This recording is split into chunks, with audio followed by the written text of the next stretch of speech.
4 राज्यों का रिजल्ट आया, कांग्रेस के हाथ निराशा लाया। ओपिनियन पोल में सारे जीतते हुए दिखा रहे थे, फिर 4 में से 3 राज्य कांग्रेस कैसे हार गई? क्या कांग्रेस को अपनों ने डुबाया या मोदी के सामने राहुल गांधी का मोहब्बत का दुकान चल न पाया? जब इंडिया गठबंधन बन गया था फिर कांग्रेस ने क्यों लड़ी सारे राज्यों में अकेले लड़ाई? क्या कांग्रेस ने जानबूझकर मारी अपने ही पैरों पर कुल्हाड़ी? सब कुछ जानेंगे, लेकिन उससे पहले चारों राज्यों का रिजल्ट सुन लीजिए। राजस्थान का तो सबको पहले से पता था कि वहाँ हर 5 सालों में सत्ता परिवर्तन होता है, इसलिए जितने भी राजनीतिक पंडित थे सबको पता था राजस्थान में इस बार बीजेपी आ रही है। मगर सबसे ज्यादा चौंकाया मध्य प्रदेश और छत्तीसगढ़ ने। सबको उम्मीद था मध्य प्रदेश से इस बार मामा की विदाई तय है, मगर मामा ने ऐसा चौंकाया कि किसी को यह विश्वास ही नहीं हो रहा है कि मध्य प्रदेश की जनता ने भाजपा को प्रचंड बहुमत दिया है। अभी तक जारी आंकड़ों के अनुसार बीजेपी 230 में से 170 से ज्यादा सीटें जीतते हुए दिखाई दे रही है। और छत्तीसगढ़ का तो बात ही मत कीजिए, छत्तीसगढ़ में भी बीजेपी शुरू से अंत तक कहीं नजर नहीं आ रही थी। ओपिनियन पोल में भी सारे न्यूज चैनल यही दिखा रहे थे, मगर छत्तीसगढ़ की जनता ने भी सबको चौंका दिया। छत्तीसगढ़ की जनता ने 90 में से 60 से ज्यादा सीटें बीजेपी को दे दिया।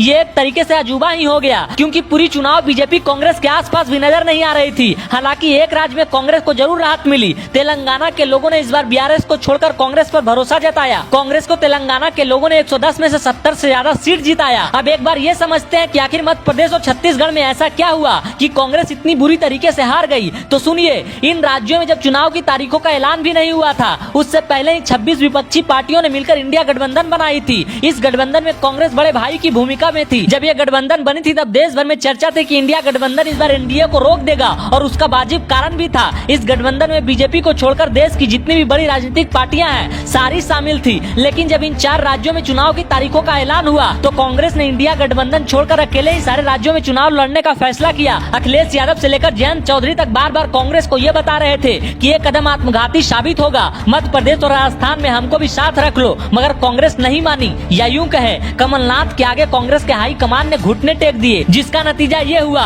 कि अखिलेश यादव ने 46 सीटों पर अपना उम्मीदवार उतार दिया। इसके अलावा आम आदमी पार्टी ने भी सारी सीटों पर अपना उम्मीदवार उतारा, जबकि आम आदमी पार्टी भी इंडिया गठबंधन का हिस्सा थी। यानी मध्य प्रदेश में कमलनाथ के घमंड ने कांग्रेस को डुबा दिया। अब छत्तीसगढ़ का सुनिए। छत्तीसगढ़ में कांग्रेस के लिए सब कुछ सही चल रहा था, तभी अचानक से महादेव ऐप का नाम चुनाव में उछलने लगा और इस ऐप का दाग सीएम भूपेश बघेल तक पहुंच गया। इसी एक मौका को बीजेपी ने ऐसा भुनाया कि जो बीजेपी छत्तीसगढ़ में कहीं नजर नहीं आ रही थी, उसी बीजेपी को छत्तीसगढ़ के लोगों ने 90 में से 60 से ज्यादा सीटें जिता दी और बीजेपी की सरकार आसानी से बना दी। कांग्रेस क्या, पूरे देश को ये उम्मीद नहीं था कि छत्तीसगढ़ में इस बार भाजपा की सरकार बन जाएगी, मगर छत्तीसगढ़ की जनता के मन में कुछ और ही चल रहा था। बाकी आप लोग को क्या लगता है, 4 में से 3 राज्यों में कांग्रेस की हार की प्रमुख वजह क्या हो सकती है? कमेंट करके जरूर बताएं।